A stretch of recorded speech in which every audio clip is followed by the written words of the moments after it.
Afinal, o que é uma função injetora, uma função sobrejetora e uma função bijetora? É isso que a gente vai falar no vídeo de hoje, então vamos embora pro vídeo. Seja muito bem-vindo ao canal Matemática em 5 Minutos. Meu nome é Fábio.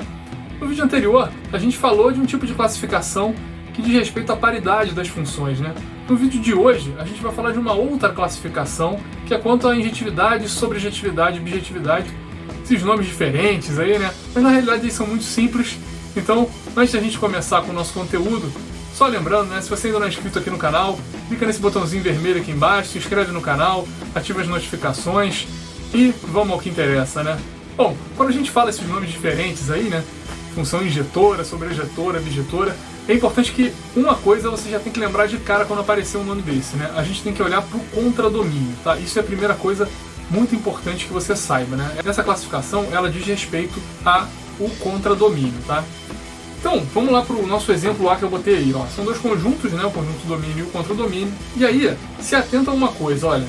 Quando você olha lá para o contradomínio, então tem lá y1, y2, y3, y4, repara que cada imagem, ou seja, o y1, y2 e y3, né, que fazem parte do conjunto imagem, né, são eles que estão relacionados aos elementos do domínio, eles só estão recebendo uma setinha. O que isso quer dizer?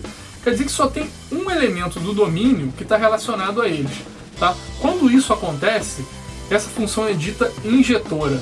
Ah, Fábio, não tem um jeito mais fácil de lembrar, esse nome é difícil e tal. Bom, o que eu fiz para lembrar é o seguinte, ó. Você lembra de injeção, né? Se cada um só tomar uma injeção, então a função é injetora, tá bom?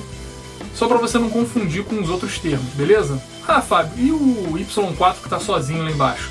Bom, então, para a classificação quanto à injetividade, esse y4 não tem problema, né? Agora, dá uma olhada na letra B. Repara que é o seguinte, ó. Na letra B, eu não tenho esse elemento sobrando aí, né? Mas a pergunta que fica, essa função é injetora?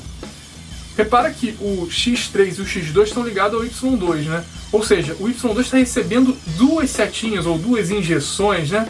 Então, essa função ela não é injetora, né? Porque eu tenho um elemento da imagem recebendo duas setinhas, ou seja, ligado a dois elementos do domínio, tá? Então, essa função não é injetora. Por outro lado, como não está sobrando ninguém, quando não sobra ninguém, a função é sobrejetora, tá? Então, é assim que se lembra. Quando não sobra, sobrejetora, beleza? Falando um pouquinho mais tecnicamente, o que é a função sobrejetora? É quando o conjunto imagem é igual ao contradomínio, tá bom? Vamos para a letra C, ó.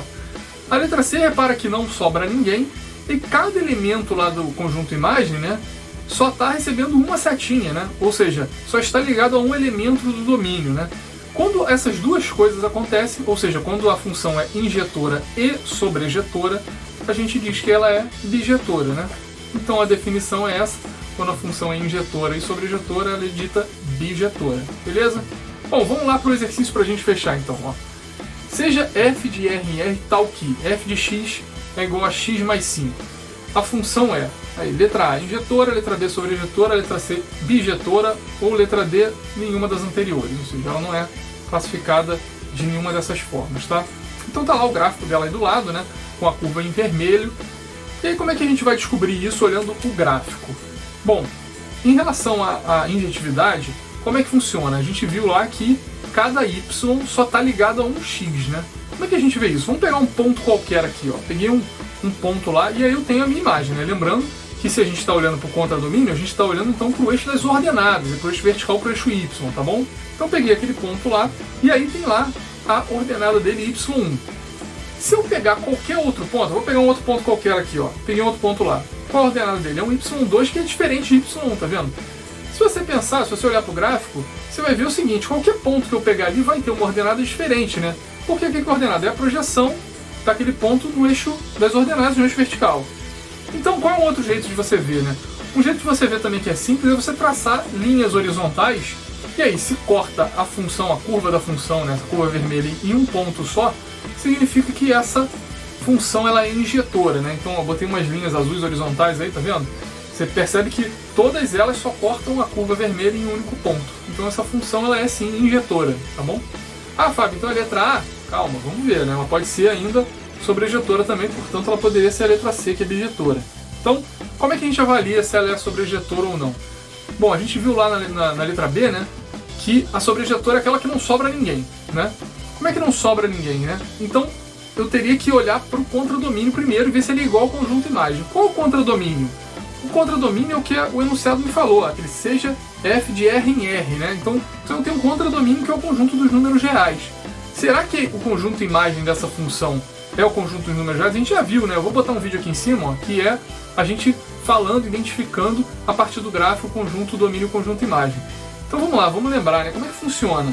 A gente viu naquele outro vídeo, né, que se a gente tivesse uma função que fosse limitada, a gente ia ter que dar uma olhada nesses limites, né, nos pontos que sinalizam os limites da curva, só que nesse caso ela cresce tanto para cima quanto para baixo, ela cresce indefinidamente, né? Bom, se elas vão crescendo tanto para cima quanto para baixo, aí eu sempre vou ter um y que é ordenado de algum ponto, né? Ou seja, o conjunto imagem, ele também é o conjunto dos números reais, né? Então a gente tem sim que o conjunto imagem e o conjunto contradomínio são iguais, portanto essa função também é sobrejetora, tá? Então, se ela é injetora e sobrejetora, na realidade ela é bijetora. Então, a resposta dessa questão é a letra C. Pessoal, espero que vocês tenham gostado do vídeo de hoje, espero que eu tenha te ajudado de alguma forma.